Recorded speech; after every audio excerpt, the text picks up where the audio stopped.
Bulan Agustus tahun 2021, ibu kota Kabul, Afghanistan digemparkan oleh suara helikopter Chinook dan Black Hawk milik Amerika Serikat. Helikopter yang datang bukan untuk menyerang atau mengebom, tetapi untuk menjemput pasukan Amerika Serikat yang masih tersisa. Mengangkut para diplomat, para pejabat, para penerjemah, dan para staf kedutaan.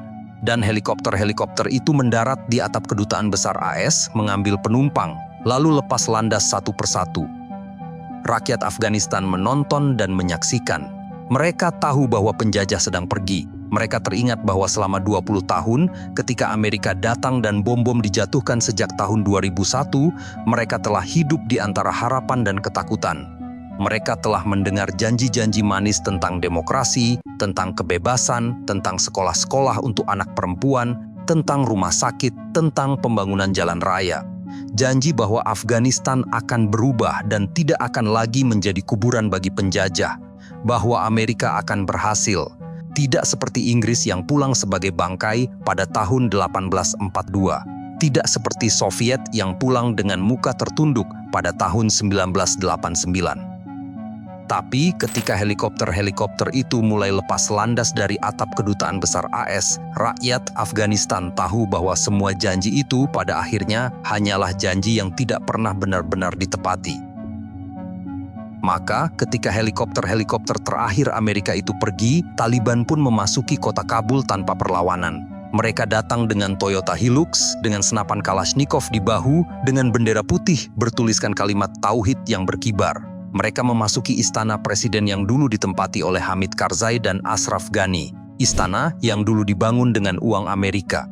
Dan kini, di dalam istana itu, para pejuang Taliban duduk di kursi presiden menyilangkan kaki dan tersenyum ke arah kamera.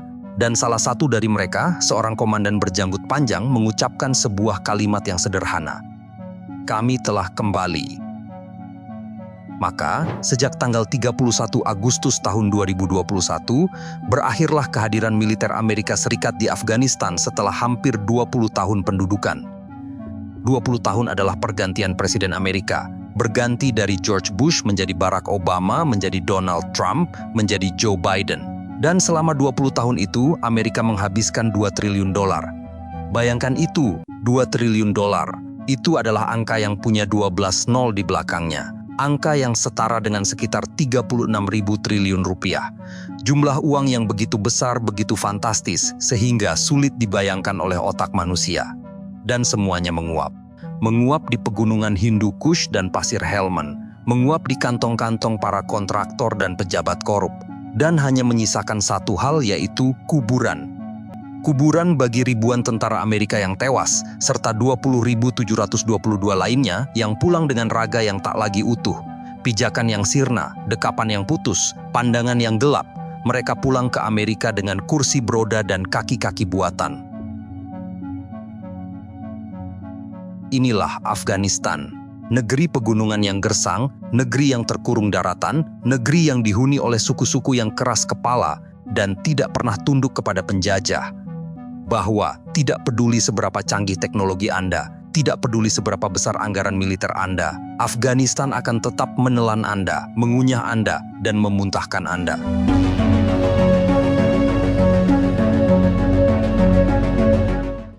Dua menara, 3.000 nyawa, satu tanda tanya. Misteri gedung yang runtuh sebelum ditabrak.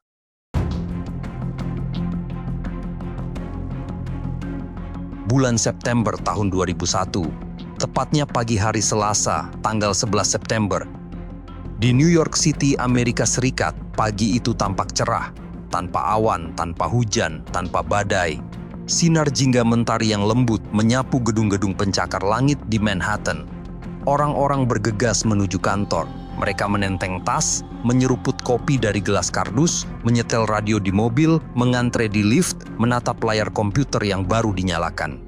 Para pramuniaga membuka toko, para pedagang saham menelepon klien, para petugas kebersihan menyapu lobi. Semuanya biasa, semuanya normal. Lalu pukul 8:46, sebuah pesawat Boeing 767 yang baru saja lepas landas dari Bandara Logan di Boston, tiba-tiba berbelok dari jalurnya. Pesawat itu seharusnya terbang ke Los Angeles, tapi ia tidak terbang ke Los Angeles. Ia justru terbang lurus menuju jantung kota New York. Terbang seperti rudal, terlalu cepat, terlalu lurus. Dan kemudian, boom, pesawat itu menghantam menara utara gedung World Trade Center tepat di lantai ke-80 hingga lantai ke-90. Hantaman yang menciptakan ledakan dahsyat.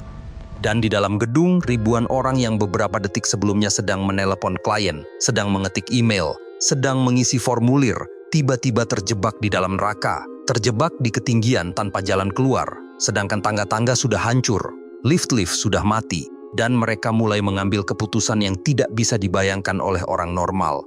Keputusan untuk melompat dari ketinggian 400 meter. Dan satu persatu mereka jatuh. Jatuh dengan tangan melambai. Jatuh dengan dasi yang berkibar. Orang-orang yang menontonnya hanya bisa menengadah, mulut ternganga. Otak mereka tidak bisa memproses apa yang baru saja mereka lihat. Kecelakaan, kata beberapa orang. Pasti pilotnya sakit jantung, kata yang lain. Pasti mesin pesawatnya rusak, kata yang lainnya lagi. Dan begitulah yang dipikirkan oleh kebanyakan orang dan dilaporkan oleh stasiun televisi. Begitulah mereka menyebutnya sebagai kecelakaan. Tapi 17 menit kemudian semua teori tentang kecelakaan itu ternyata salah. Karena pada pukul 9:03 pagi, ketika kamera-kamera televisi dari seluruh dunia sedang menjepret, ketika jutaan pasang mata sedang menatap layar dengan tidak percaya, pesawat yang kedua, yang terbang dari Boston ke Los Angeles, muncul di langit. Muncul dari arah selatan, dari balik patung Liberty, dengan kecepatan yang tidak wajar. Dan pesawat itu dengan sengaja menghantam menara selatan gedung World Trade Center. Jika barusan menghantam gedung utara, maka saat ini menghantam gedung selatan, menghantam lantai 77 sampai lantai 85. Ledakan lagi, bola api lagi, asap lagi. Dan sekarang totalnya dua menara yang tertinggi di kota itu yang selama ini menjadi simbol kapitalisme Amerika, terbakar bersama-sama. Dan di dua menara itu ada orang-orang yang masih terjebak. Mereka menelepon dengan suara yang bergetar, menelepon dengan isak tangis untuk terakhir kalinya. Aku mencintaimu, tolong jaga anak-anak kita, kami terjebak di sini. Asapnya terlalu tebal, kami tidak bisa bernafas. Dan setelah gedung itu terbakar selama 56 menit, sesuatu yang tidak pernah terpikirkan oleh siapapun terjadi. Menara runtuh. Bangunan setinggi 110 lantai itu runtuh ke bawah, lantai demi lantai, hanya dalam waktu 10 detik. 10 detik, bayangkan itu. Runtuh dengan jutaan ton beton dan baja yang saling bertumbukan. Runtuh dengan ribuan nyawa yang masih terperangkap di dalamnya. 3.000 orang akhirnya tewas. Tapi serangan itu belum selesai. Belum, karena di tempat lain di Washington DC, pesawat yang ketiga menabrak Pentagon. Pentagon adalah gedung markas besar tentara Amerika. Gedung ini sangat besar, bentuknya segi 5 dan sangat dijaga ketat. Tapi pesawat tetap bisa menabraknya. 184 orang tewas di sana. Dan tidak ada yang mengira, tidak ada yang membayangkan bahwa simbol pertahanan negara adidaya itu bisa diserang dari dalam langitnya sendiri. Bahwa pagi yang cerah dan tanpa pertanda itu menyimpan serangan yang terkoordinasi. Serangan yang mengincar jantung-jantung Amerika, mengincar keuangannya, mengincar militernya, mengincar pusat pemerintahannya. Dan ini belum selesai karena masih ada pesawat yang keempat. Pesawat ini jatuh di sebuah ladang di Pennsylvania. Kenapa jatuh? Karena penumpang di dalam pesawat itu melawan. Mereka sadar bahwa pesawat mereka sedang dibajak. Mereka diberitahu oleh keluarga mereka lewat telepon. Mereka tahu tentang dua menara di New York yang sudah ambruk. Jadi mereka memutuskan untuk melawan, menyerbu para pembajak, bertarung. Dan pesawat itu akhirnya jatuh. Semua penumpang tewas. Tapi mereka berhasil menghentikan pesawat itu sebelum menabrak gedung putih atau gedung Capitol. Jadi, begitulah pagi itu. Pagi yang dimulai dengan langit biru cerah dan kopi dan koran dan obrolan santai di kantor. Pagi itu berakhir dengan api dan debu dan darah dan lebih 3.000 mayat. Rakyat Amerika pun mulai bertanya dengan marah dan suara gemetar. Siapa gerangan yang melakukan ini? Siapa yang begitu membenci Amerika? Begitu membenci gedung-gedung tinggi dan simbol-simbol kapitalisme? Begitu membenci Pentagon dan segala isinya? Sehingga rela menabrakkan dirinya sendiri ke dalam kematian. Siapa yang merencanakan semua ini? Siapa yang mendanai? Siapa yang melatih para pembajak itu untuk terbang dan membelokkan pesawat seolah-olah pesawat itu adalah rudal? hanya beberapa jam setelah serangan, semua jari mulai menunjuk ke satu nama, yaitu Osama bin Laden. Dalam rekaman video yang ditemukan di Jalalabad, Afghanistan, pada bulan November tahun 2001, Osama bin Laden duduk di sebuah ruangan sederhana bersama beberapa pengikutnya. Ia tersenyum dan berbicara dengan tenang. Dan di dalam rekaman itu, ia secara terang-terangan mengakui tanggung jawabnya. Ia berbicara tentang perencanaan, dan ia tahu kapan serangan akan terjadi. Ia tahu target-targetnya, tahu bahwa pesawat-pesawat itu akan menghantam menara kembar World Trade Center dan gedung Pentagon. Tapi ada satu hal yang membuatnya terkejut, satu hal yang bahkan Osama bin Laden sendiri tidak menduganya. Ia tidak menyangka bahwa menara-menara itu akan runtuh sepenuhnya. Ia mengira hanya lantai-lantai yang tertabraklah yang akan hancur, sedangkan gedung-gedung itu akan tetap berdiri. Tapi kenyataannya, menara-menara itu ambruk total. Ambruk begitu sempurna, tegak lurus ke bawah, lantai demi lantai, tanpa miring, tanpa merobohkan gedung di sebelahnya. Dan seolah belum cukup, misteri berlanjut ke gedung lain yang runtuh di hari yang sama. Sebuah gedung yang tak ditabrak pesawat sama sekali. Sama sekali tidak ada pesawat yang menubruknya. Nama gedung itu adalah World Trade Center 7. Gedung setinggi 47 lantai yang kebakaran di beberapa lantai selama lebih dari 7 jam akibat puing-puing menara utara yang berhamburan ke arahnya. Lalu, pada sore harinya, gedung ini tiba-tiba runtuh. Runtuhnya pun dengan cara yang sama persis, lurus ke bawah, rapi, simetris, dan hanya dalam waktu beberapa detik saja. Dan ini adalah satu-satunya gedung berkerangka baja dalam sejarah modern yang runtuh total hanya karena kebakaran.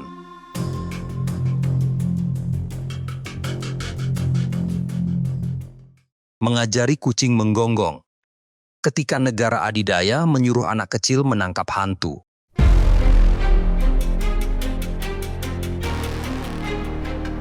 Jadi, setelah menara kembar runtuh dan setelah gedung Pentagon bolong, Amerika Serikat pun berduka. Seluruh dunia berduka, atau setidaknya berpura-pura berduka. Dan Osama bin Laden segera dituding sebagai dalangnya. Siapakah dia? Osama bin Laden adalah seorang pria asal Arab Saudi. Ia bukan orang Afghanistan. Ia adalah anak seorang miliarder kontraktor. Posturnya kurus, tinggi, janggutnya panjang. Ia tidak banyak tertawa. Dan ia memimpin sebuah kelompok yang namanya akan segera menghiasi halaman depan semua koran di seluruh dunia. Nama kelompok itu adalah Al-Qaeda. Al-Qaeda yang dalam bahasa Arab berarti pondasi atau basis.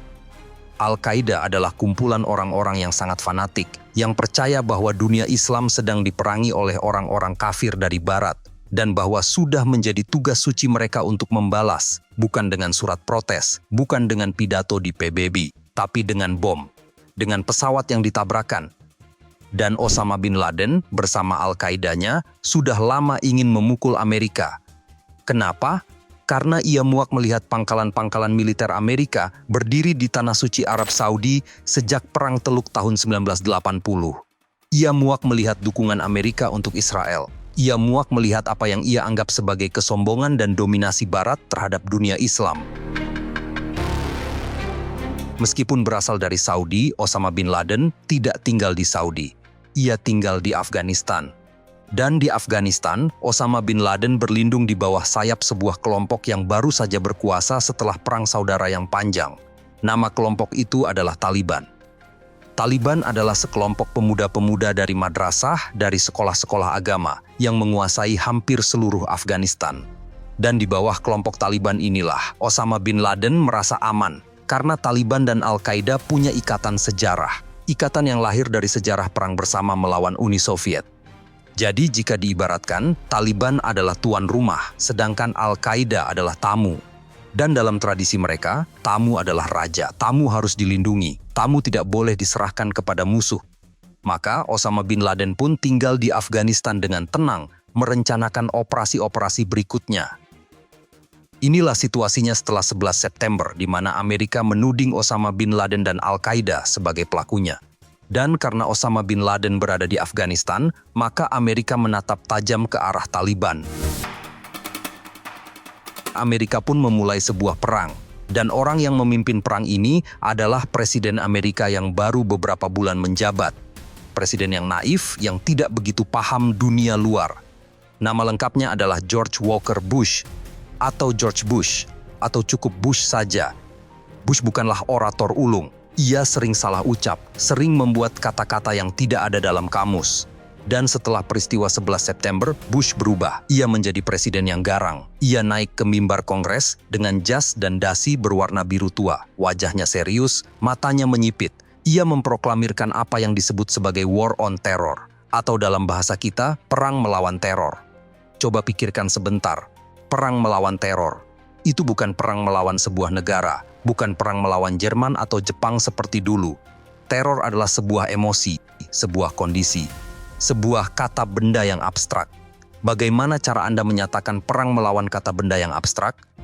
Caranya adalah seperti menyatakan perang melawan rasa cemas, atau menyatakan perang melawan bau mulut, atau menyatakan perang melawan rasa bosan. Anda tidak bisa menang melawan kata benda yang abstrak. Tapi pada saat itu tidak ada yang berani bertanya seperti itu, karena suasana sedang panas. Darah rakyat Amerika sedang mendidih. Mereka ingin seseorang dihajar, ingin melihat bom jatuh di suatu tempat, ingin melihat gedung hancur di negara lain sebagai balasan atas gedung mereka yang hancur. Maka pertanyaan-pertanyaan tentang bagaimana caranya berperang melawan kata benda seperti teror, itu disimpan dulu, disimpan di dalam laci atau lemari, atau lebih tepatnya, tidak pernah ditanyakan sama sekali. Lalu, Bush menyampaikan satu kalimat lagi, "Either you are with us or you are with the terrorists." Artinya kira-kira begini, Anda bersama kami atau Anda bersama teroris. Titik. Tidak ada pilihan ketiga, tidak ada pilihan netral. Artinya, jika Anda tidak mengibarkan bendera Amerika dan tidak ikut menyerang Afghanistan, maka Anda adalah teroris. Dan jika Anda berkata, "Tunggu dulu, mari kita selidiki dulu dengan tenang," maka Anda dicap sebagai pendukung teroris. Ini adalah ultimatum yang sangat sederhana dan sangat kekanak-kanakan. Karena dunia ini tidak sesederhana itu. Dunia ini penuh dengan warna-warni. Tapi dalam logika Bush, dunia hanya punya dua warna, yaitu hitam dan putih. Kami dan mereka, baik dan jahat. Dan karena semua orang takut dicap sebagai pendukung teroris, semua orang pun diam.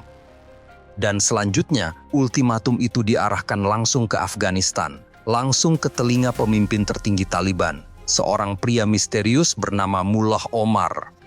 Mullah Omar adalah pria yang kehilangan satu matanya dalam pertempuran melawan Soviet dulu. Ia tidak suka difoto, sehingga wajahnya nyaris tidak pernah muncul di televisi. Ia tinggal di sebuah rumah sederhana di kota Kandahar, Afghanistan. Ia memimpin Taliban dengan interpretasi agama di mana pria harus berjenggot panjang. Dan di bawah kepemimpinan Mullah Omar, Osama bin Laden tinggal dengan aman. Maka Amerika pun mengirim pesan kepada Mullah Omar. Pesannya sangat jelas. Serahkan Osama bin Laden, serahkan semua petinggi Al-Qaeda, tutup kamp-kamp pelatihan teroris. Dan jika Anda lakukan ini, Anda akan selamat. Tapi jika Anda menolak, maka hujan api akan turun dari langit. Itu pilihannya. Serahkan atau kalian akan hancur.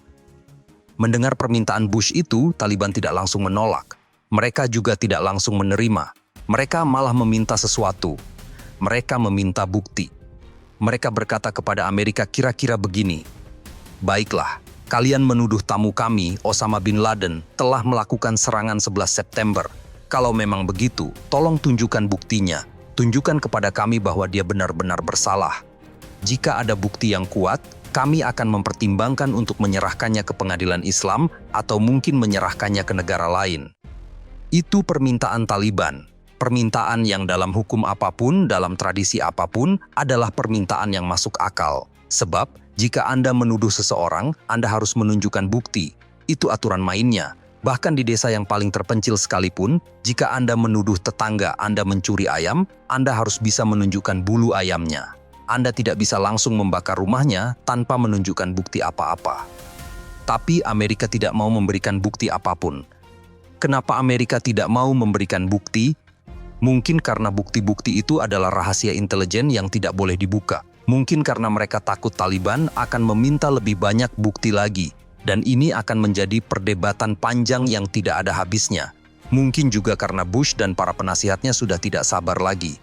Mereka sudah ingin sekali menyerang. Ingin sekali menunjukkan kepada dunia bahwa siapapun yang macam-macam dengan Amerika akan dihancurkan sampai ke akar-akarnya. Jadi apa gunanya berdebat tentang bukti? Sebab bukti hanya akan memperlambat, bukti hanya akan menjadi batu sandungan. Dan dalam suasana histeris setelah 11 September, permintaan Taliban akan bukti itu malah dianggap sebagai penghinaan, dianggap sebagai cara untuk mengulur-ulur waktu, dianggap sebagai tanda bahwa Taliban jelas-jelas melindungi teroris.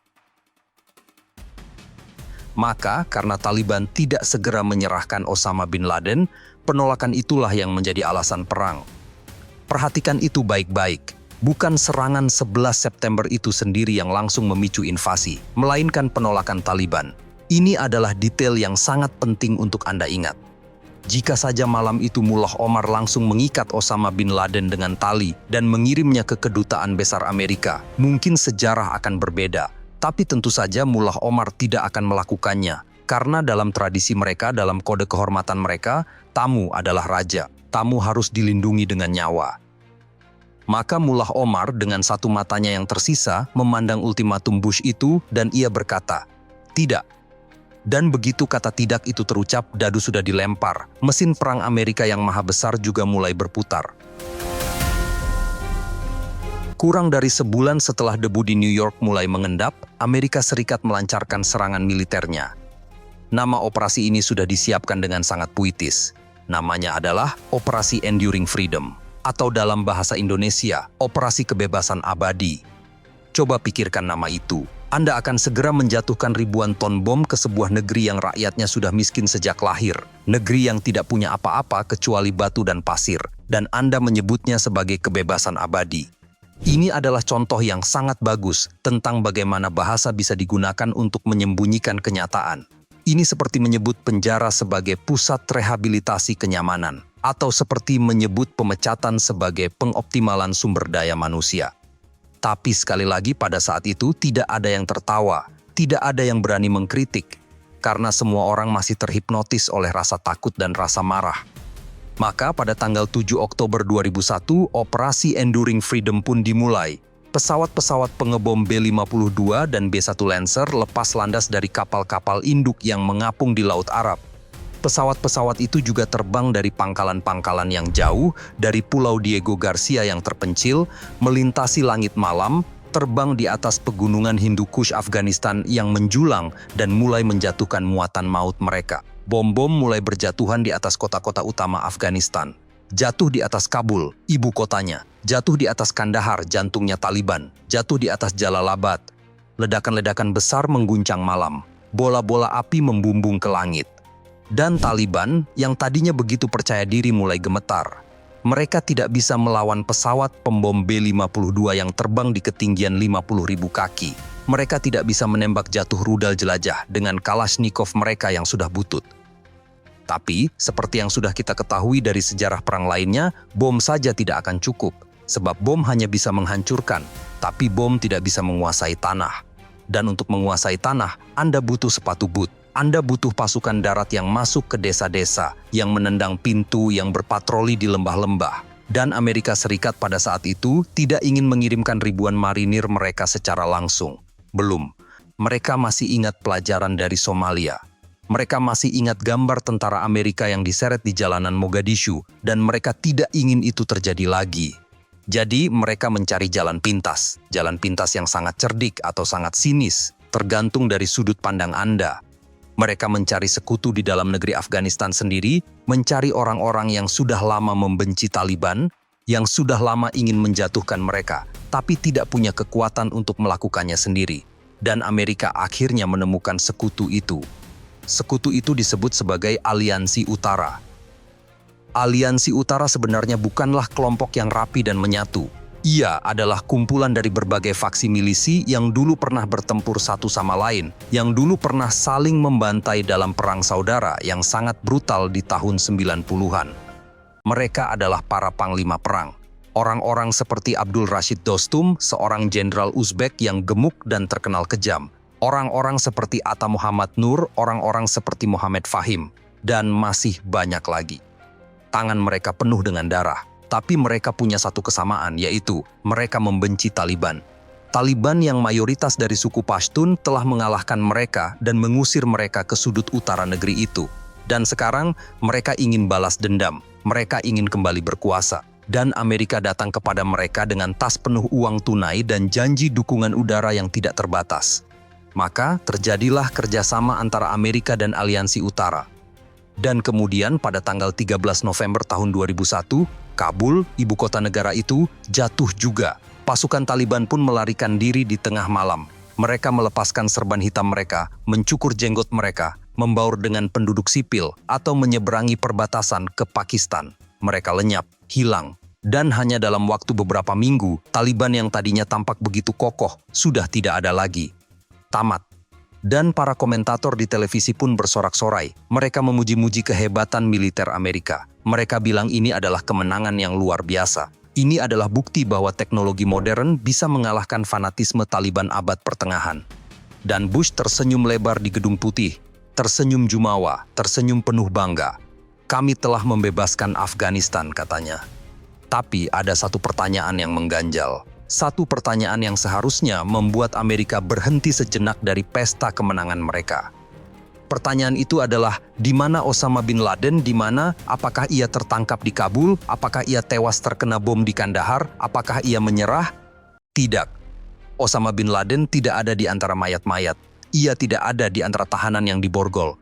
Ia menghilang. Ia seperti asap yang tertiup angin, dan intelijen Amerika segera tahu kemana arah larinya. Ia lari ke timur, ke sebuah wilayah yang namanya akan segera menjadi terkenal di seluruh dunia. Nama tempat itu adalah Tora Bora. Tora Bora, sebuah nama yang terdengar seperti judul film petualangan. Tapi sebenarnya, Tora Bora adalah kompleks gua-gua alam yang sangat besar, terletak di Pegunungan Putih di perbatasan antara Afghanistan dan Pakistan. Ini adalah benteng alam yang sempurna, di mana gua-guanya dalam, gelap, berliku-liku, dan dilengkapi dengan ventilasi, dengan gudang senjata, dengan ruang-ruang tidur. Dan ironisnya, sebagian dari gua-gua ini dulu dibangun dengan bantuan Amerika sendiri ketika mereka membantu para mujahidin melawan Uni Soviet di tahun 80-an. Dan dulu, Osama bin Laden adalah salah satu mujahidin yang dibantu Amerika melawan Soviet.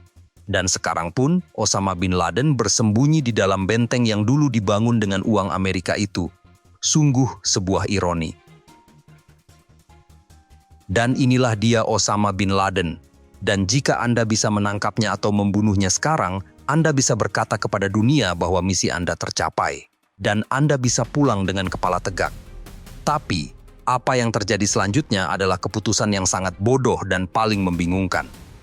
Yang terjadi adalah alih-alih mengerahkan ribuan pasukan khusus Amerika seperti Navy SEALs atau Delta Force atau Army Rangers untuk mengepung Tora Bora dengan rapat dan masuk ke gua-gua itu serta menangkap atau membunuh bin Laden, komando Amerika justru memutuskan untuk melakukan sesuatu yang lain.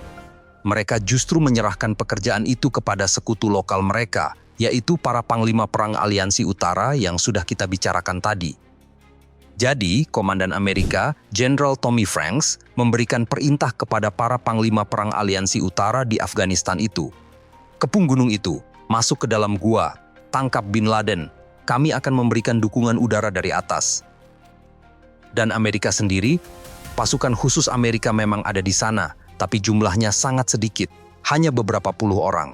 Dan mereka pun dilarang untuk maju dan melakukan penyerbuan sendiri. Sepatu boot Amerika bahkan tidak menginjak tanah Tora Bora dalam jumlah besar. Kenapa? Kenapa mereka tidak mengerahkan pasukan terbaik mereka untuk menangkap musuh nomor satu mereka? Ada beberapa alasan. Ada yang bilang bahwa para jenderal takut akan memakan banyak korban jiwa. Mereka membayangkan pertempuran di gua-gua yang gelap dan sempit, di mana para pejuang Al-Qaeda akan menghabisi mereka. Mereka trauma dengan kejadian Black Hawk Down di Somalia, di mana belasan tentara Amerika tewas dan mayatnya diseret di jalanan. Dan mereka tidak ingin itu terjadi lagi. Ada juga yang bilang bahwa mereka tidak ingin menyinggung perasaan sekutu lokal mereka di Afghanistan. Mereka ingin memberikan kehormatan kemenangan itu kepada Aliansi Utara. Tapi alasan apapun yang mereka berikan, hasilnya sama saja. Hasilnya adalah bencana, hasilnya adalah kegagalan yang memalukan. Karena para panglima perang Aliansi Utara yang diserahi tanggung jawab besar ini ternyata tidak bisa dipercaya. Motivasi mereka tidak murni, tidak tulus, bukan dari hati. Mereka adalah pengusaha perang, politisi lokal yang cerdik. Dan bagi mereka, perang adalah bisnis. Bahkan, bagi sebagian dari mereka, Osama bin Laden bukanlah musuh bebuyutan. Osama bin Laden justru adalah mantan teman seperjuangan melawan Uni Soviet dulu. Beberapa dari mereka pun sama sekali tidak ingin membunuhnya. Beberapa dari mereka malah masih menghormatinya. Maka terjadilah negosiasi-negosiasi gelap di malam hari. Osama bin Laden dan ratusan pengawalnya berhasil menyelinap keluar. Mereka berjalan keluar dari Tora Bora. Mereka menyeberangi perbatasan Pakistan melalui jalur-jalur gunung yang hanya diketahui oleh para penyelundup dan penggembala kambing. Dan mereka lenyap.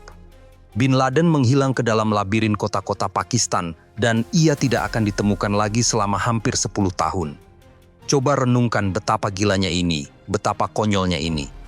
Seluruh dunia berteriak, "Tangkap Osama." Amerika mengirimkan armada perang terbesarnya, menjatuhkan ribuan ton bom, menggulingkan sebuah pemerintahan hanya dalam hitungan minggu. Semua itu dilakukan hanya untuk menangkap atau membunuh satu orang. Satu orang. Dan ketika satu orang itu benar-benar sudah terkepung, sudah dalam genggaman, mereka menyia-nyiakannya. Mereka menyerahkan tanggung jawab itu kepada sekelompok panglima perang dari aliansi utara yang tidak bisa dipercaya. Sedangkan target utama perang, yaitu Osama bin Laden, lolos begitu saja di minggu-minggu pertama. Ingat, di minggu-minggu pertama. Bayangkan, Anda adalah seorang polisi yang mengejar penjahat. Anda berhasil memojokkannya di sebuah gang buntu. Lalu, alih-alih langsung menangkapnya sendiri, Anda malah meminta anak kecil di sekitar situ untuk menangkapnya. Dan akibatnya penjahat itu pun kabur. Dia lolos. Dan itulah yang dilakukan oleh negara adidaya terkuat di dunia. Itulah yang dilakukan oleh Amerika Serikat. Dan setelah target utama lolos, apa yang terjadi selanjutnya? Apakah seseorang di Washington berdiri dan berkata, "Baiklah, target kita lolos, Taliban sudah jatuh, mari kita kemasi barang-barang kita dan pulang." Tidak, sama sekali tidak. Tidak ada yang berkata begitu. Perang tidak dihentikan, dan justru sebaliknya, perang malah diperluas. Perang yang tadinya punya tujuan yang spesifik, sekarang mulai kehilangan tujuannya. Perang yang tadinya adalah tentang balas dendam dan memburu seorang pria, sekarang mulai berubah menjadi sesuatu yang jauh lebih tidak jelas dan jauh lebih mustahil untuk dicapai. Perang mulai berubah menjadi proyek untuk membangun bangsa. Proyek untuk mengubah Afghanistan menjadi sebuah demokrasi yang katanya damai, dengan parlemen, dengan sekolah-sekolah untuk anak perempuan, dengan pasukan keamanan yang terlatih. Proyek yang mulia, tapi kenyataannya sangat naif. Karena Afghanistan bukanlah sebidang tanah kosong yang bisa Anda bentuk sesuka hati. Afghanistan adalah negeri dengan sejarah ribuan tahun, dengan suku-suku yang keras kepala, dengan budaya yang sama sekali berbeda. Dan mencoba mengubahnya dengan bom dan uang adalah seperti mencoba mengajari kucing untuk menggonggong. Itu mustahil dan tidak akan berhasil. Tapi Amerika tidak mau mendengar. Amerika tidak peduli. Amerika sudah terlanjur masuk, dan semakin Amerika masuk, semakin dalam mereka tenggelam. Itulah kekalahan pertama, itulah Tora Bora. Itulah awal dari 20 tahun yang akan segera berubah menjadi neraka bagi pasukan Amerika.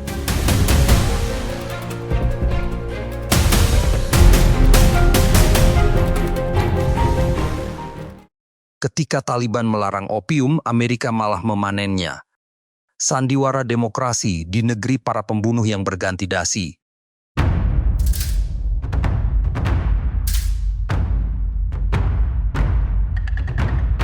Maka setelah Osama bin Laden berhasil lolos, perang yang tadinya adalah operasi pemburuan dan pembalasan dendam, berubah menjadi proyek pembangunan bangsa, yang dalam bahasa Inggrisnya disebut nation building, yaitu membangun bangsa atau membangun negeri.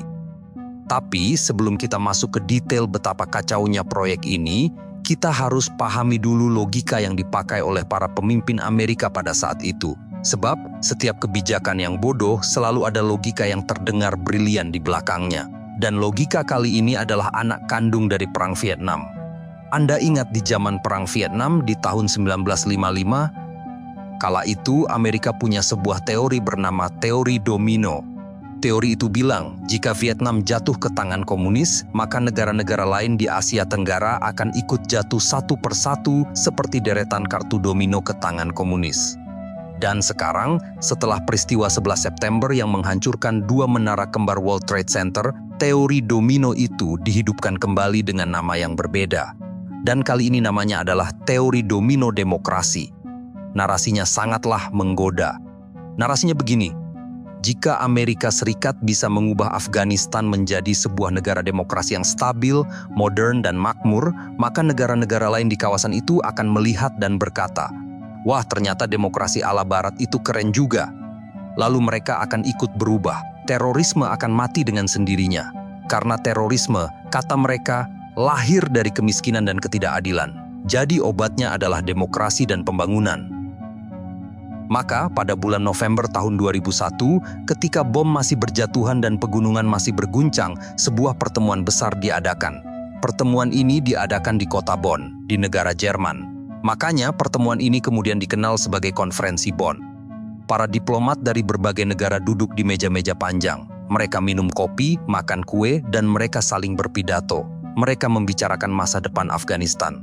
Masa depan sebuah negeri yang mungkin belum pernah mereka kunjungi. Dan mereka berjanji dengan sungguh-sungguh, berjanji kepada rakyat Afghanistan dan kepada dunia bahwa mereka akan membangun kembali negeri itu.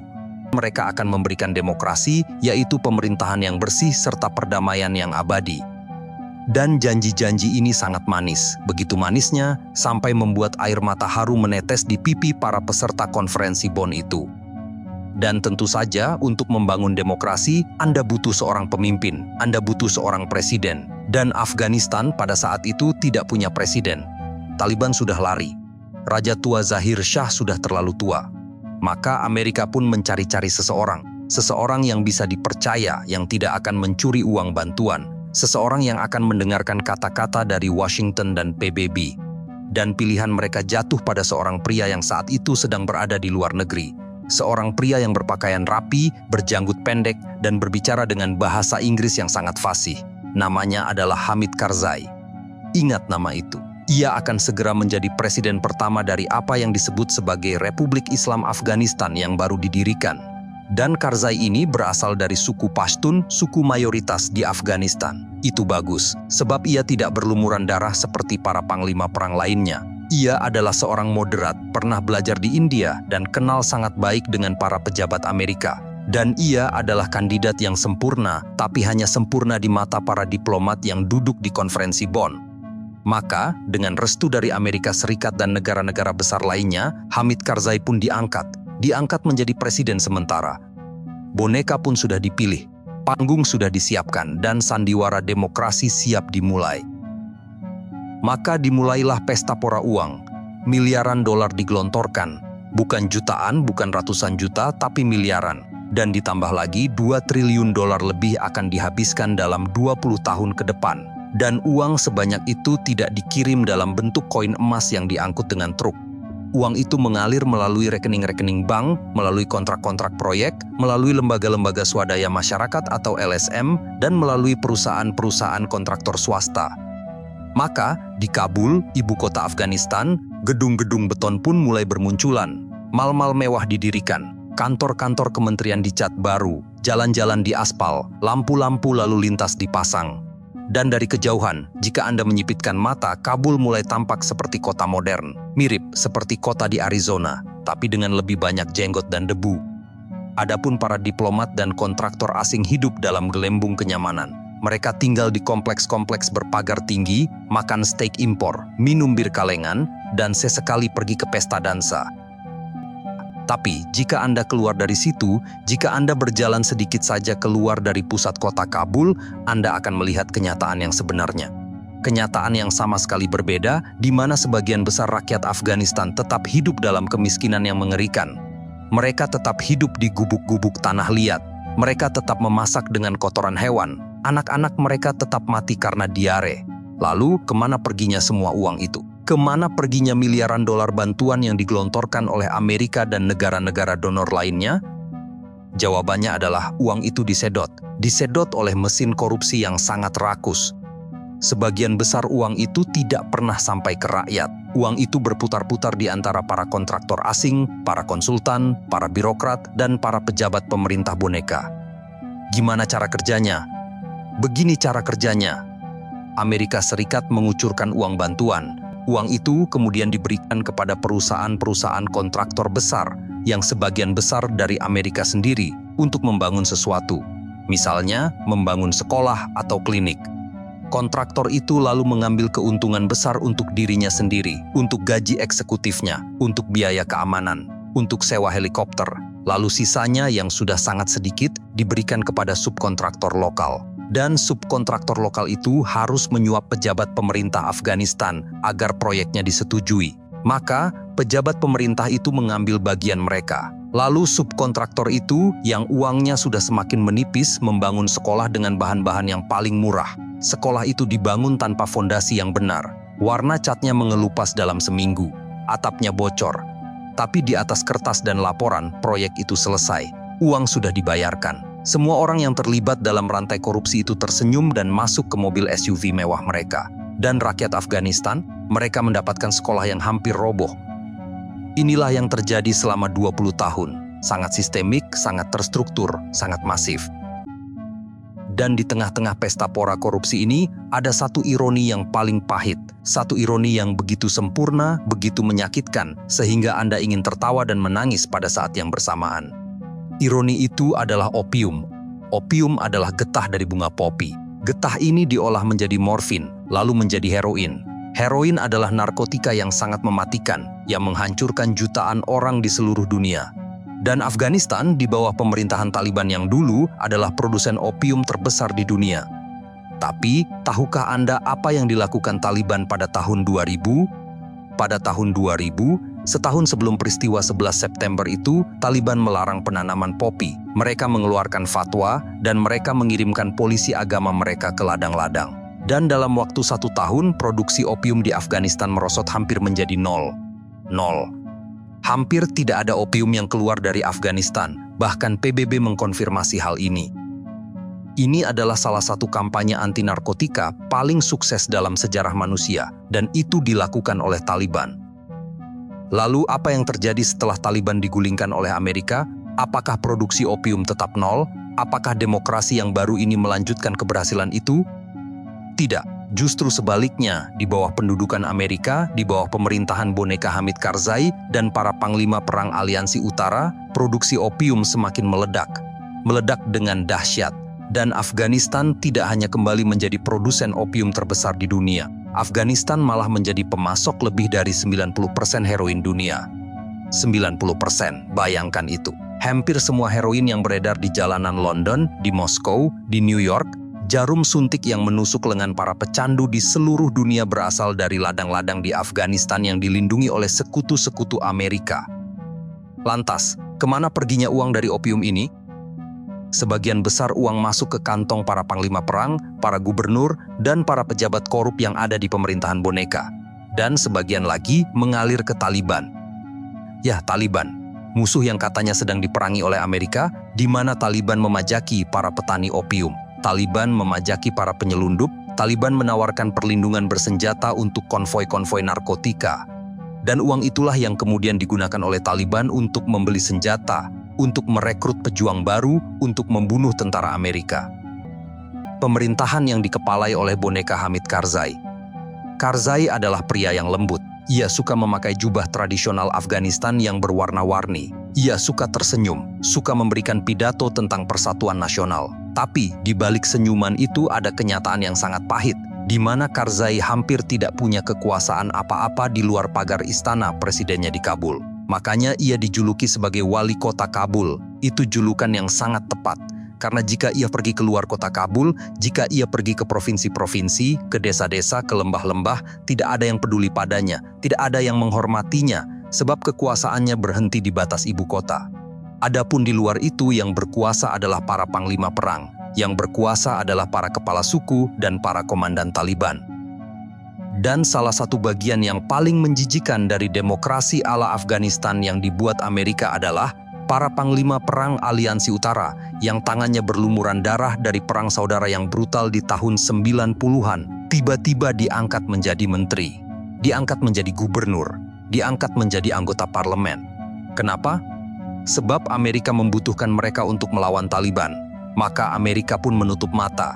Amerika mencuci dosa-dosa mereka dengan uang dan jabatan. Bahkan seorang panglima perang yang kejam bisa mengenakan jas dan dasi datang ke pertemuan internasional dan disambut sebagai menteri yang mulia. Dan ia akan berpidato tentang hak asasi manusia, tentang pemberdayaan perempuan, padahal di masa lalunya ia memerintahkan anak buahnya untuk melakukan kekejian yang tidak bisa diucapkan di televisi.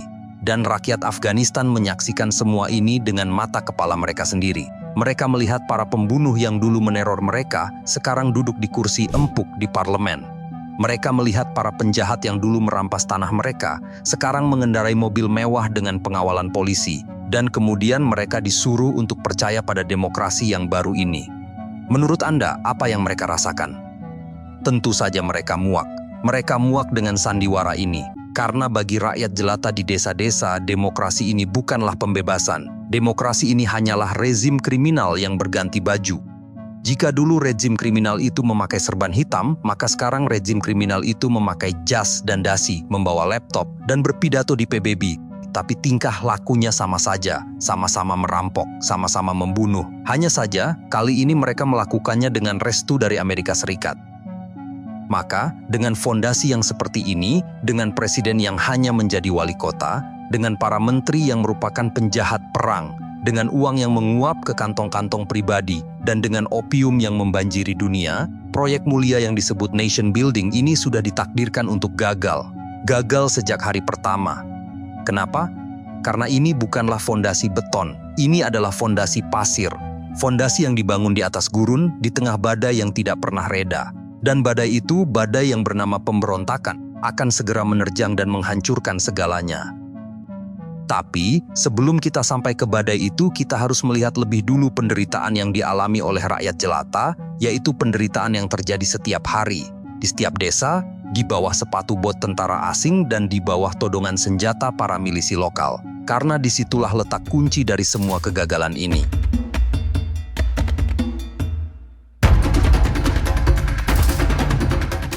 Pesta pernikahan yang disambut rudal. Ketika tawa berubah jadi jeritan dalam semalam.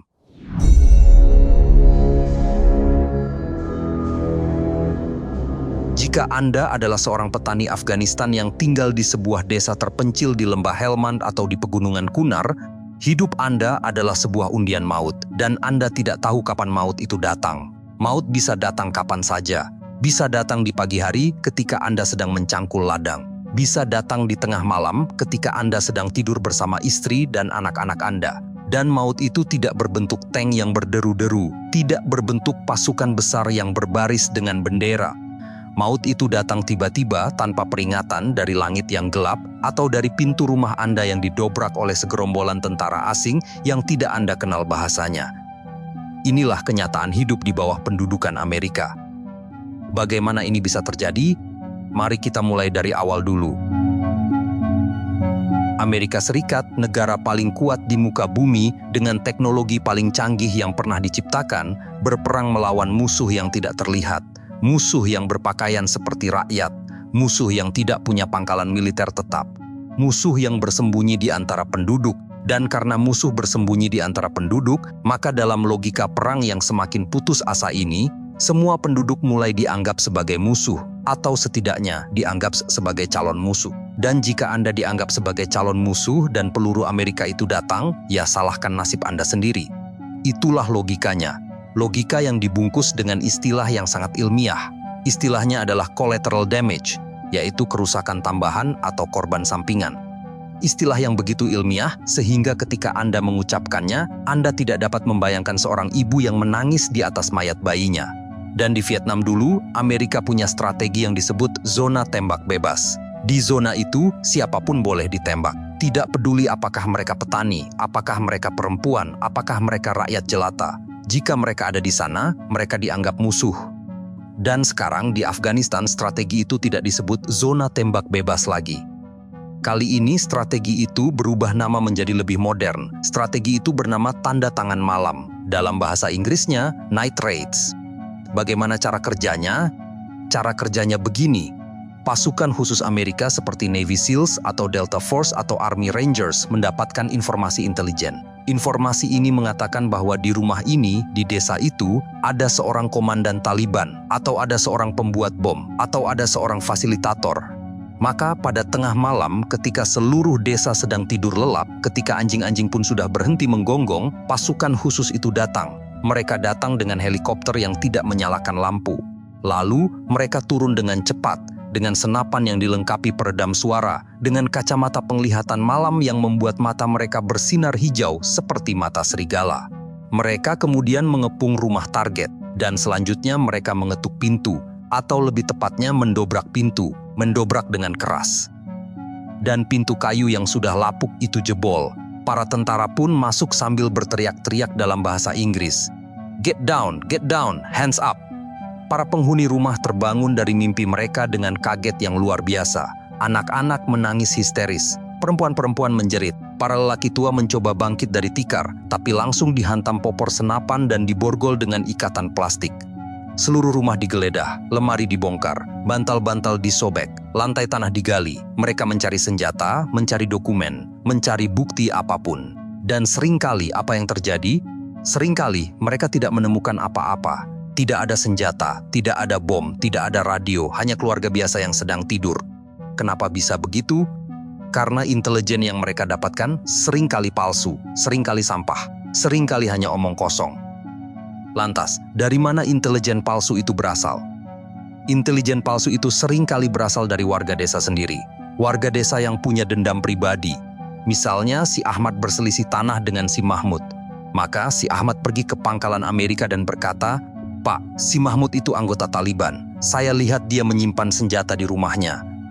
Dan si Ahmad ini melakukannya bukan karena cinta pada Amerika. Si Ahmad melakukannya karena ingin tanah milik si Mahmud. Atau karena si Mahmud menikahi perempuan yang dulu ia sukai. Atau karena sengketa air irigasi. Dan Amerika pun mendengarkan. Amerika mencatat.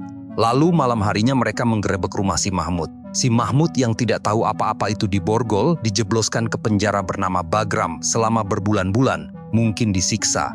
Sedangkan istrinya menangis dan anak-anaknya kelaparan. Dan si Ahmad yang melapor ke Amerika, si Ahmad akhirnya tersenyum puas. Inilah yang terjadi setiap malam. Terjadi di seluruh Afghanistan, di mana Anda bisa dibunuh atau dipenjara hanya karena tetangga Anda tidak menyukai Anda. Dan dari semua penggerbekan malam yang terjadi, ada beberapa peristiwa yang begitu mengerikan, begitu tragis, begitu tidak bisa dimaafkan, sehingga namanya tercatat selamanya dalam katalog hitam sejarah pendudukan ini. Mari kita buka katalog itu dan kita lihat satu persatu. Karena untuk mengerti kenapa Taliban akhirnya menang, Anda harus mengerti penderitaan ini. Anda harus merasakan betapa dalamnya luka yang ditorehkan oleh sepatu bot dan rudal Amerika. Pertama, kita pergi ke sebuah desa bernama Wechbagtu. Wechbagtu adalah sebuah desa kecil di Provinsi Herat di barat Afghanistan. Tanggalnya adalah 21 Agustus tahun 2008. Malam itu di desa Wechbagtu sedang berlangsung sebuah pesta pernikahan. Bayangkan itu, pesta pernikahan adalah momen paling bahagia dalam hidup seseorang. Momen di mana dua keluarga bersatu. Momen di mana musik dimainkan, makanan dihidangkan, dan semua orang menari dan tertawa. Dan di Afghanistan, pesta pernikahan adalah urusan besar. Ratusan orang berkumpul, pria di satu sisi, perempuan di sisi lain. Anak-anak berlarian di antara kerumunan. Dan malam itu, di Wechbagtu, seperti itulah suasananya. Bahagia, ramai, penuh harapan. Tapi di atas langit yang gelap, mata-mata elektronik Amerika sedang mengawasi. Sebuah pesawat pengintai, sebuah drone predator melihat kerumunan orang-orang ini. Melihat lampu-lampu, melihat kendaraan yang diparkir. Dan entah bagaimana, entah dengan logika apa, intelijen Amerika menyimpulkan bahwa kerumunan ini bukanlah pesta pernikahan. Intelijen Amerika menyimpulkan bahwa ini adalah pertemuan para komandan Taliban. Sebuah kesalahan yang fatal, sebuah kesalahan yang bodoh sekali, sebuah kesalahan yang akan segera berubah menjadi pembantaian. Maka pesawat-pesawat Amerika tempur pun dipanggil, dan rudal-rudal pun dijatuhkan. Rudal-rudal itu menghantam tepat di tengah kerumunan tamu pernikahan. Ledakan dahsyat memecah malam. Alih-alih alunan musik dan tawa, yang terlantun adalah jerit dan tangis histeria. Dan satu persatu, mereka terjerembab menutup mata dalam diam. Puluhan jiwa pergi malam itu bukan karena membawa senjata, tetapi karena mereka membawa tawa di sebuah pesta. Amerika kemudian menyelidiki seperti biasa. Mereka menyebutnya kesalahan. Mereka menyebutnya tragedi yang disesalkan. Lalu semuanya berlalu. Dan apakah ada yang dihukum? Apakah ada jenderal yang dipenjara? Tidak, tidak ada. Berikutnya, kita pindah ke utara, ke kota bernama Kunduz. Tanggal 3 Oktober tahun 2015, di kota Kunduz, ada sebuah rumah sakit. Rumah sakit ini dijalankan oleh sebuah organisasi kemanusiaan paling terhormat di dunia, bernama Médecins Sans Frontières, atau dalam bahasa Inggrisnya, Doctors Without Borders, atau dalam bahasa Indonesianya, Dokter Lintas Batas. Organisasi ini adalah organisasi yang netral. Mereka tidak memihak siapapun. Mereka hanya mengobati siapa saja yang sakit, baik itu tentara pemerintah, baik itu warga sipil, bahkan baik itu pejuang Taliban yang terluka. Itu adalah prinsip kemanusiaan universal, dan rumah sakit mereka di Kunduz adalah satu-satunya rumah sakit besar di wilayah itu. Hingga malam itu, rumah sakit itu penuh. Dokter-dokter dan perawat-perawat sedang bekerja, mengoperasi pasien, merawat anak-anak yang sakit diare, menjahit luka-luka korban perang. Dan tiba-tiba, dari langit terdengar suara pesawat. Sebuah pesawat tempur AC-130, sebuah pesawat pembunuh yang sangat mengerikan, yang bisa menembakkan meriam dan rudal dengan sangat presisi, mulai menyerang. Menyerang rumah sakit. Rumah sakit. Menyerang bangunan yang jelas-jelas ada lambang palang merahnya. Bangunan yang koordinat GPS-nya sudah diberikan kepada militer Amerika berkali-kali supaya mereka tidak mengebomnya. Tapi malam itu, pesawat itu terus menembak selama lebih dari 1 jam. 1 jam, itu bukan kesalahan sekilas, itu adalah pengeboman yang berkelanjutan. Dan para dokter dan pasien pun berlarian panik. Mereka bersembunyi di bawah meja operasi. Menelpon ke Washington, menelpon ke Kabul, menelpon dengan berteriak, "Hentikan, hentikan, kami rumah sakit." Tapi bom terus jatuh, peluru terus menghujani. Dan ketika serangan akhirnya reda dan asap perlahan pergi, yang tampak adalah lukisan duka. 42 jiwa berpulang, di antaranya adalah para penjaga, perawat, serta mereka yang terbaring tak berdaya. Beberapa pasien meregang nyawa di tempat mereka beristirahat bersama bara yang merebut nafas terakhir mereka. Lantas, apa yang dikatakan oleh Pentagon setelahnya? Awalnya mereka bilang, kami menyerang target Taliban di dekat situ. Lalu mereka bilang, ini adalah kesalahan tragis. Kesalahan tragis. Itu istilahnya. Tapi rakyat Afghanistan dan seluruh dunia yang waras menyebutnya dengan nama yang sebenarnya. Mereka menyebutnya pembunuhan, pembantaian, kejahatan perang. Namun sekali lagi, apakah ada yang dihukum? Apakah pilot yang menembak rumah sakit selama 1 jam itu diadili? Tidak. Paling-paling hanya dicopot dari tugas atau mungkin malah diberikan medali. Inilah yang disebut collateral damage yang kita sebutkan tadi. Inilah yang terjadi ketika Anda terlalu percaya pada teknologi, terlalu arogan, dan terlalu meremehkan nyawa manusia yang tidak berbahasa Inggris. Lalu ada satu lagi cerita dari katalog hitam ini. Cerita yang mungkin paling mengerikan karena ini bukanlah kesalahan teknis, ini bukanlah salah intelijen. Ini adalah kejahatan murni. Kejahatan yang dilakukan dengan sadar, dengan senyuman, dengan kamera. Ini adalah cerita tentang Kill Team Kandahar. Kedengarannya seperti judul film horor, tapi ini nyata. Ini terjadi di Provinsi Kandahar di selatan Afghanistan sekitar tahun 2010. Kala itu, segerombolan tentara Amerika dari Brigade Stryker membentuk sebuah kelompok yang tujuannya bukan hanya memerangi Taliban. Tujuan mereka adalah membunuh warga sipil Afghanistan yang tidak bersenjata, untuk kesenangan semata, untuk mengumpulkan trofi-trofi gelap. Bagaimana modusnya? Begini modusnya. Mereka akan memilih seorang warga sipil sembarangan, mungkin seorang petani yang sedang berjalan di jalan, mungkin seorang pemuda yang sedang mengendarai motor. Lalu mereka akan menghentikan langkahnya untuk selamanya. Dan setelah itu, mereka akan menaruh senjata di dekat tubuh yang terbaring, lalu berfoto bersama tubuh itu seperti pemburu yang berpose dengan buruannya. Dan mereka tertawa, mereka saling bercanda tentang itu. Dan ini bukan sekedar 1 atau 2 kali kejadian. Ini terjadi berkali-kali dan justru dijadikan sebagai hobi. Lantas, siapakah pemimpin dari Kill Team ini? Pemimpin Kill Team ini adalah seorang sersan bernama Calvin Gibbs. Ia adalah orang yang sakit jiwa, tapi dia didorong oleh budaya unitnya untuk memimpin. Sedangkan anggota lain yang terkenal adalah Jeremy Morlock, yang wajahnya tersenyum lebar dalam foto-foto sambil memegangi jemari yang telah kaku. Foto-foto itu akhirnya bocor ke majalah Der Spiegel, lalu ke seluruh dunia. Skandal pun meledak, dan militer Amerika tidak bisa lagi menutup-nutupi. Sehingga beberapa tentara ini akhirnya diadili di pengadilan militer.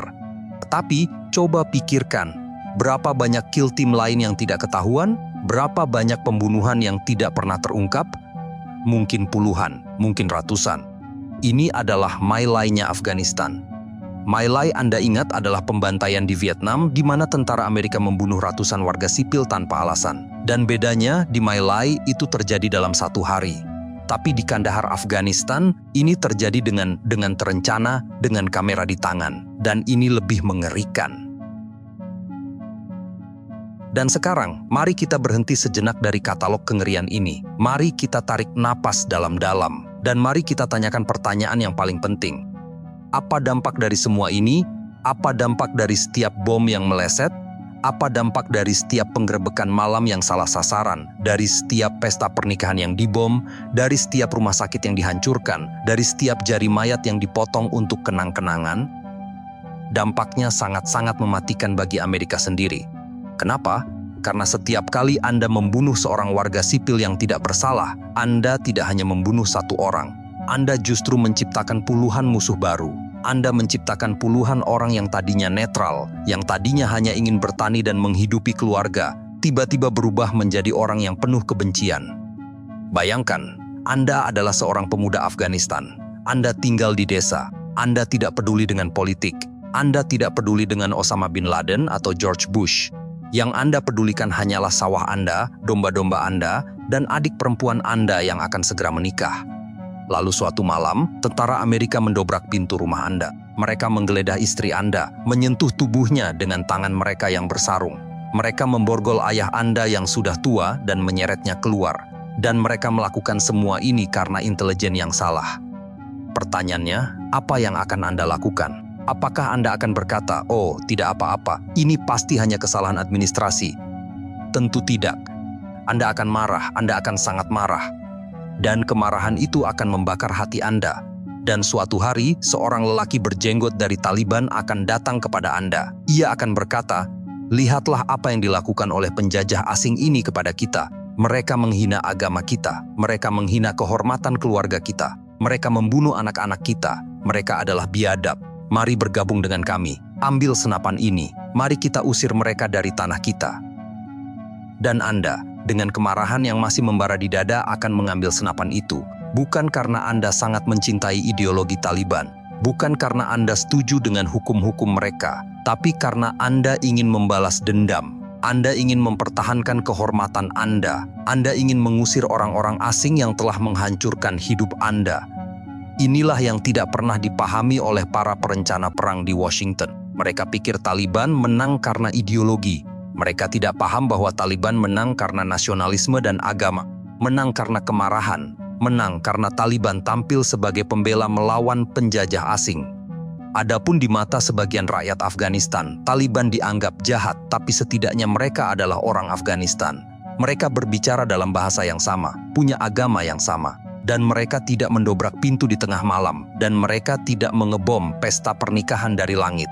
Mereka mungkin akan memotong tangan Anda jika Anda mencuri, tapi mereka tidak akan memperkosa istri Anda di depan mata Anda.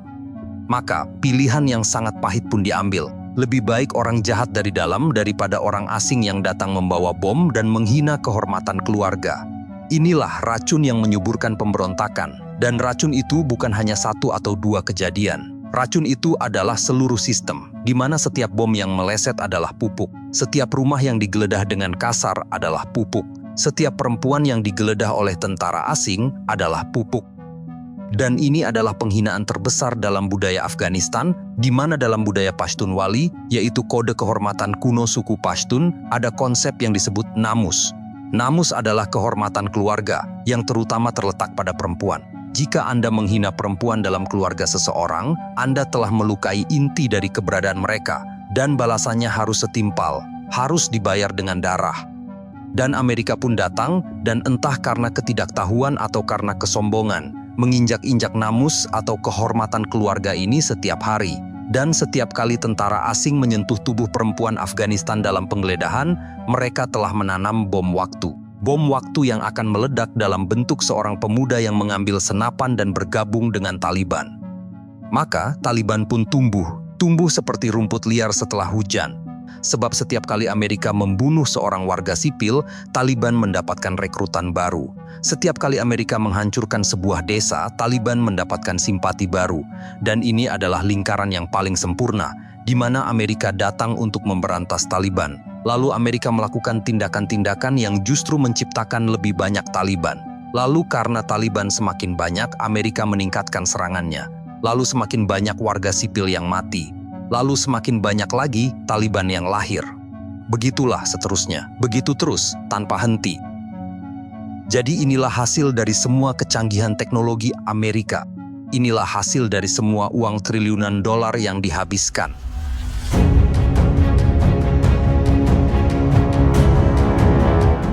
Bush, Obama, dan Trump. 3 presiden, 1 skenario kebohongan, 20 tahun sandiwara.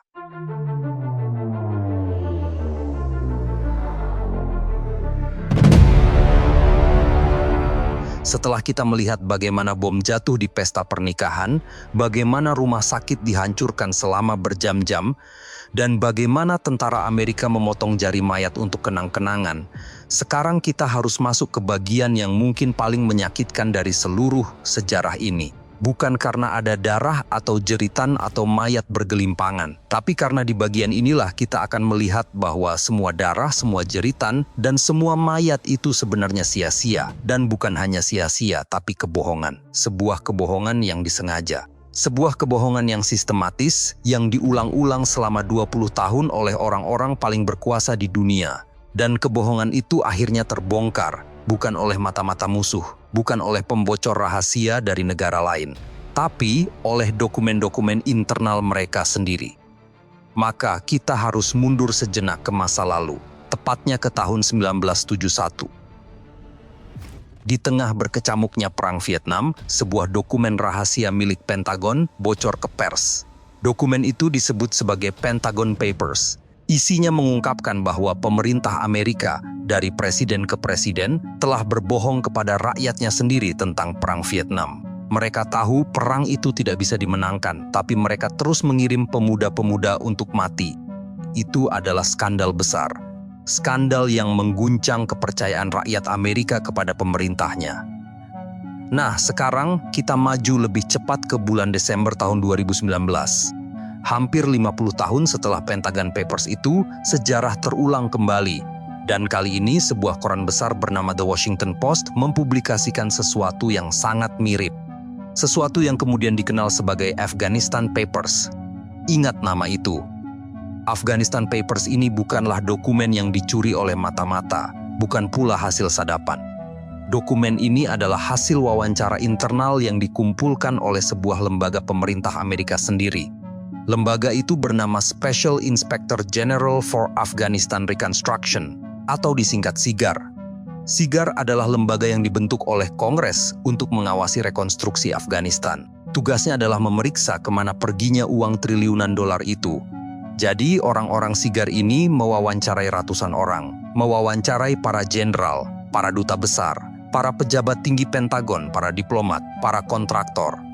Dan wawancara-wawancara itu direkam, ditranskripkan, dan akhirnya dikumpulkan menjadi ribuan halaman. Lalu entah bagaimana The Washington Post mendapatkannya. Dan apa yang terungkap di dalam dokumen itu? Jawabannya sangat menghancurkan. Jawabannya adalah bahwa mereka semua tahu. Mereka semua tahu bahwa perang ini tidak bisa dimenangkan. Mereka semua tahu sejak awal atau setidaknya sejak tahun-tahun awal bahwa apa yang mereka katakan kepada masyarakat Amerika adalah dusta. Tapi mereka tetap melakukannya. Coba renungkan itu. Selama 18 tahun, selama hampir 2 dekade, para pemimpin militer dan sipil Amerika naik ke podium. Mereka berdiri di depan mikrofon dengan wajah serius dan seragam penuh bintang. Mereka berkata kepada rakyat Amerika, "Kami membuat kemajuan. Kami telah memukul mundur Taliban. Tentara Afghanistan semakin kuat dan profesional untuk melawan Taliban." Kata-kata itu diulang-ulang seperti mantra. Bayangkan, Anda naik pesawat dan tiba-tiba pilotnya berkata lewat pengeras suara, "Selamat pagi wahai para penumpang sekalian, saya pilot Anda. Jujur saja, saya tidak tahu kemana pesawat ini terbang. Saya tidak paham cara kerjanya, tapi kita lanjutkan saja." Anda pasti akan panik dan ingin melompat keluar. Itulah yang terjadi di Afghanistan, di mana para pilotnya tidak tahu arah, tapi pesawat terus terbang dan terus membawa penumpang menuju jurang. Salah satu kebohongan terbesar yang diungkap oleh Afghanistan Papers adalah tentang tentara Afghanistan. Tepatnya adalah Tentara Nasional Afghanistan. Selama bertahun-tahun, rakyat Amerika diberitahu bahwa tentara Afghanistan semakin kuat, bahwa mereka dilatih dengan baik, bahwa mereka termotivasi untuk membela negara mereka, bahwa mereka hanya butuh sedikit bantuan lagi dan mereka akan bisa berdiri sendiri. Ini adalah narasi utamanya, yaitu sebuah pembenaran bagi Amerika untuk terus tinggal di Afghanistan. Kita tidak bisa pergi sekarang, kata para jenderal, karena tentara Afghanistan belum siap, tapi sebentar lagi mereka siap, tinggal sedikit lagi. Namun, apa yang dikatakan oleh para jenderal yang sama di dalam wawancara Sigar? Mereka bilang sebaliknya. Mereka bilang bahwa tentara Afghanistan adalah bencana, bahwa mereka adalah kumpulan tentara bayaran yang tidak punya motivasi. Mereka korup sampai ke sumsum tulang, lebih tertarik mencuri uang dan menjual senjata ke Taliban daripada bertempur. Bahwa mereka adalah tentara hantu. Tentara hantu. Apa itu tentara hantu? Begini maksudnya. Amerika membayar gaji untuk 350.000 tentara dan polisi Afghanistan. Tapi faktanya, jumlah yang sebenarnya hanya setengahnya atau kurang. Sebab para komandan Afghanistan menggelembungkan jumlah pasukan mereka. Mereka melaporkan 1.000 orang, padahal yang ada cuma 300 orang. Sisanya fiktif, sisanya adalah hanya nama-nama di atas kertas. Dan gaji untuk nama-nama fiktif itu disunat, dimasukkan ke kantong pribadi para komandan. Dan ini terjadi di mana-mana. Dan Amerika tahu, tapi mereka tetap menulis laporan ke Kongres bahwa tentara Afghanistan semakin profesional. Karena jika mereka jujur, mereka harus mengakui bahwa triliunan dolar yang dihabiskan untuk melatih tentara itu menguap begitu saja. Jadi, apa yang bisa kita simpulkan dari Afghanistan Papers ini? Kesimpulannya sangat sederhana, tapi juga sangat ironis. Selama 20 tahun, pemerintah Amerika Serikat menjalankan sebuah sandiwara. Dan sandiwara ini tidak dimainkan oleh satu orang saja. Sandiwara ini dimainkan oleh 3 presiden. 3 presiden Amerika Serikat dari partai yang berbeda, dari gaya kepemimpinan yang berbeda, tapi dengan satu skenario yang sama, yaitu skenario kebohongan. Mari kita lihat satu persatu, karena ini penting. Ini menunjukkan bahwa ini bukanlah kesalahan satu orang. Ini adalah kegagalan sistem. Ini adalah kebusukan institusi Amerika. Pertama, Presiden George Bush. Dialah yang memulai semuanya. Dialah yang setelah peristiwa 11 September menyatakan war on terror. Dialah yang memberikan ultimatum kepada Mullah Omar. Dialah juga yang memerintahkan invasi. Tapi setelah Taliban jatuh dan Bin Laden lolos, Bush tidak menghentikan perang. Ia malah memperluasnya. Ia mengubah misi dari memburu teroris menjadi membangun bangsa. Dan ia berbicara tentang demokrasi, tentang kebebasan, tentang mengubah Afghanistan menjadi mercusuar harapan. Tapi pada saat yang sama, pemerintahannya tidak pernah benar-benar mengerahkan sumber daya yang cukup untuk melakukan itu. Mereka justru memulai 2 perang sekaligus, yaitu di Afghanistan dan Irak. Sedangkan perhatian, uang, dan pasukan tersedot ke Irak. Sehingga Afghanistan menjadi perang yang terlupakan. Perang yang dijalankan dengan setengah hati, tapi dengan retorika penuh. Dan Bushlah orang yang menanam benih kebohongan ini. Benih yang mengatakan bahwa kita bisa mengubah Afghanistan menjadi negeri yang damai. Padahal di dalam hatinya, atau setidaknya di dalam memo para penasihatnya, mereka tahu bahwa itu mustahil. Lalu datanglah Presiden Barack Obama di tahun 2009. Obama naik ke tampuk kekuasaan dengan janji perubahan. Ia mengkritik perang Irak sebagai perang bodoh, tapi soal Afghanistan, ia punya pendekatan yang berbeda. Ia menyebut Afghanistan sebagai perang yang harus dimenangkan atau war of necessity atau perang keharusan. Maka pada tahun 2009, Obama melakukan sesuatu yang akan tercatat dalam sejarah. Ia memerintahkan surge. Surge artinya lonjakan. Lonjakan pasukan besar-besaran di mana ia mengirim puluhan ribu tentara tambahan ke Afghanistan. Tujuannya adalah untuk menghancurkan momentum Taliban, melatih tentara Afghanistan, dan kemudian mulai menarik diri. Itu rencananya. Tapi, Afghanistan Papers mengungkapkan bahwa bahkan pada saat itu, para penasihat Obama tahu bahwa surge ini tidak akan berhasil dalam jangka panjang. Mereka tahu bahwa begitu pasukan Amerika ditarik, Taliban akan kembali. Lalu kenapa Obama tetap melakukannya? Jawabannya adalah politik domestik. Politik dalam negeri di mana Obama tidak ingin terlihat lemah di depan musuh-musuh politiknya. Ia tidak ingin dituduh sebagai presiden yang kalah perang. Maka ia mengirim ribuan pemuda Amerika untuk mati di lembah-lembah Afghanistan demi sebuah strategi yang ia tahu tidak akan berhasil. Dan kemudian datanglah Donald Trump pada tahun 2017.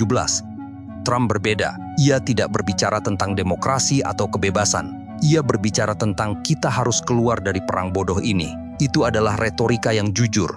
Tapi caranya sangat kacau, sangat memalukan, di mana pada tahun 2020, Trump memerintahkan negosiasi langsung dengan Taliban. Negosiasi diadakan di Doha, ibu kota Qatar. Dan perhatikan ini baik-baik. Dalam negosiasi itu, pemerintah Afghanistan yang sah yang katanya adalah sekutu Amerika tidak diundang, tidak dilibatkan.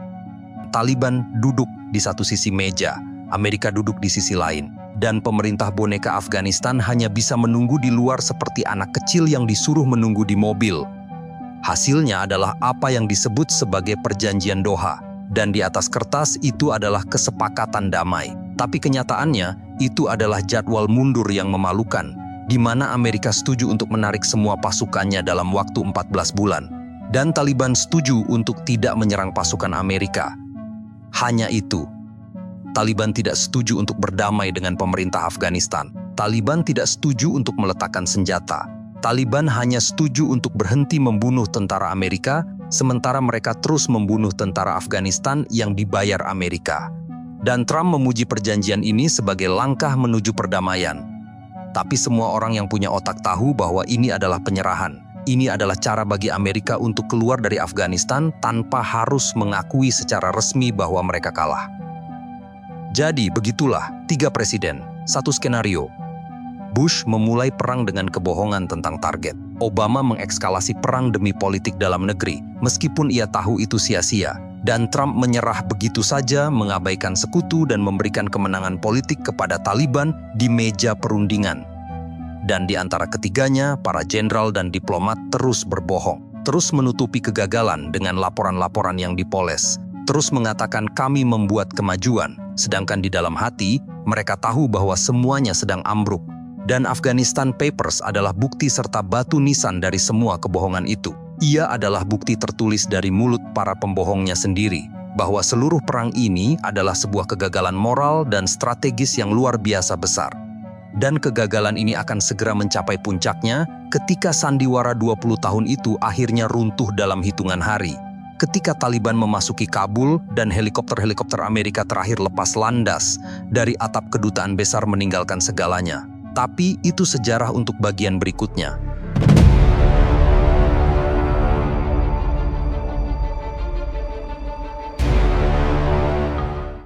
Taliban membangun bendungan dan mobil listrik. Amerika menanggung rasa malu.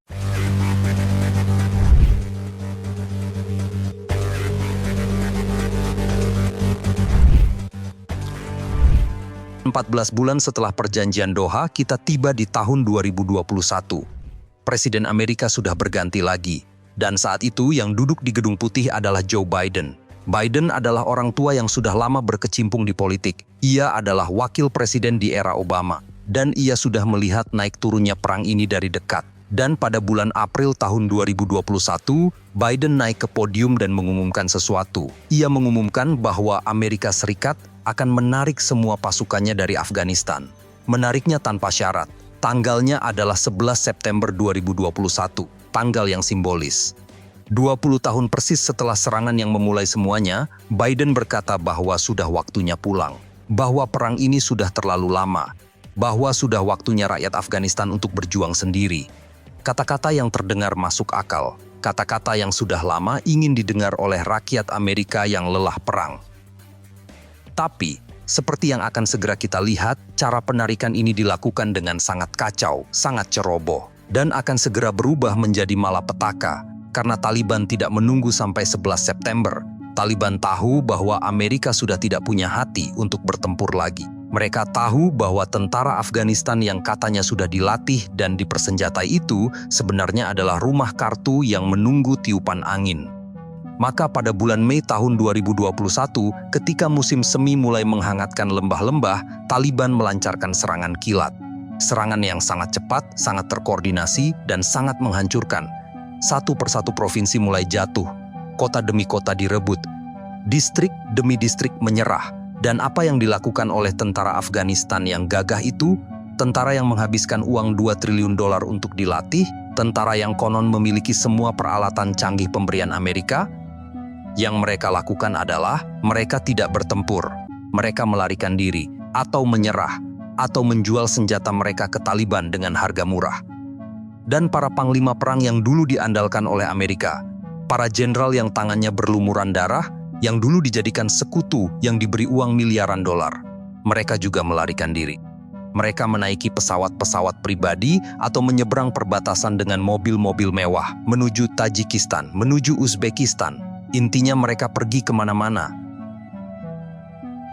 Dan kemudian tibalah hari itu, tanggal 15 Agustus tahun 2021. Hari yang akan tercatat dalam sejarah sebagai hari di mana sandiwara 20 tahun ini berakhir. Taliban memasuki ibu kota Kabul. Mereka tidak disambut dengan tembakan. Mereka tidak disambut dengan perlawanan. Mereka disambut dengan pintu-pintu yang terbuka. Dan mereka datang dengan truk-truk pickup Toyota Hilux dengan senapan Kalashnikov di bahu, dengan bendera putih bertuliskan kalimat tauhid yang berkibar-kibar. Mereka memasuki istana presiden. Istana yang dulu ditempati oleh Hamid Karzai dan kemudian oleh Ashraf Ghani. Istana yang megah yang dibangun dengan uang Amerika. Dan mereka duduk di kursi presiden, menyilangkan kaki, tersenyum ke arah kamera. Dan salah satu dari mereka, seorang komandan berjanggut panjang, mengucapkan sebuah kalimat yang sederhana. Kami telah kembali. Mereka kembali setelah 20 tahun, setelah dibom, diburu, dan diperangi oleh negara paling kuat di dunia. Dan mereka kembali, bukan sebagai pemberontak yang bersembunyi di gua-gua, tapi sebagai pemenang, sebagai penguasa. Lalu, di mana Presiden Ashraf Ghani, di mana pemimpin yang katanya akan membela rakyatnya sampai titik darah penghabisan, ia melarikan diri. Dengan cara yang sangat pengecut dan sangat memalukan. Gimana caranya dia melarikan diri? Pada hari Taliban memasuki Kabul, Ghani diam-diam pergi. Ia menaiki 4 mobil yang diringi oleh 1 helikopter. Dan ia membawa serta uang tunai. Uang tunai yang sangat banyak, begitu banyaknya sehingga tidak muat di dalam helikopter. Dan sebagian uang itu ditinggalkan begitu saja di landasan pacu berserakan, diterbangkan oleh angin. Dan foto dirinya yang kabur menjadi wajah dari kehancuran moral seluruh rezim boneka ini. Bayangkan, seorang presiden meninggalkan rakyatnya di saat paling genting, sambil membawa uang curian di sakunya. Inilah hasil akhir dari proyek demokrasi yang dibanggakan itu. Inilah hasil akhir dari 20 tahun pelatihan dan pendampingan. Sungguh mencengangkan bagaimana negeri yang dulu dihancurkan oleh bom-bom canggih, kini perlahan bangkit dalam diam. Jalan-jalan di aspal, bendungan raksasa dibangun, dan pabrik-pabrik berdiri, seakan tanah itu sendiri menolak untuk mati. Dan ketika dunia mengagumi pencapaian fisik itu, siapa yang masih ingat bahwa di bawah aspal yang mulus itu terkubur cerita-cerita pilu tentang mereka yang jatuh dari langit, tentang pengantin yang mati di pesta, tentang rumah sakit yang berubah jadi abu. Perang mungkin telah berakhir, tapi bagi mereka yang ditinggalkan, perang dan penjajahan itu akan selalu abadi dalam ingatan.